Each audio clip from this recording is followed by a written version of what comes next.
Grand jour hier après-midi sur le parquet des Dock Océane. Les filles du HAC se sont qualifiées pour les quarts de finale de la Coupe d'Europe.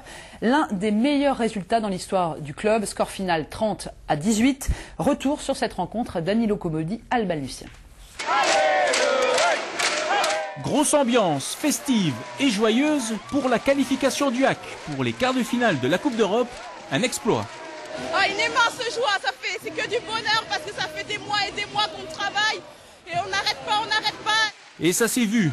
Les 3000 spectateurs ont pu apprécier du beau handball pendant 1 heure.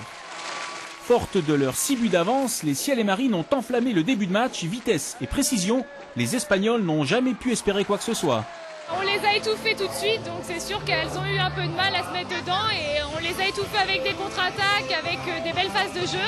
Elles n'ont jamais pu vraiment exister dans le jeu. Et comme dans les buts, Darly ne laisse rien passer, le match a vite été plié. 7 buts d'écart après 20 minutes. Dans le public, la capitaine Makan Tunkara, qui attend un bébé, n'a pas de souci à se faire. Elles ont vraiment bien entamé le match d'aujourd'hui et elles ont déroulé, elles sont appliquées, donc c'est elles qui se sont rendues le match facile, mais le tirage au départ n'était pas facile du tout. Fred Bougeant, l'entraîneur, se paie même le luxe de faire tourner son effectif en laissant jouer les plus jeunes. Les Espagnols n'en profitent même pas. Cette année, le HAC, c'est du costaud à tous les niveaux. On met nos jeunes et même si c'est pas mieux, mais c'est bien quand même. On voit qu'elles ont de la qualité. Non, le travail effectué depuis plusieurs années commence à payer.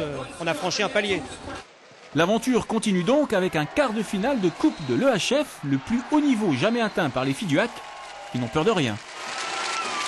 On va rencontrer des équipes qui sont de plus en plus solides, mais comme disait Fred en préparation, on respecte tout le monde.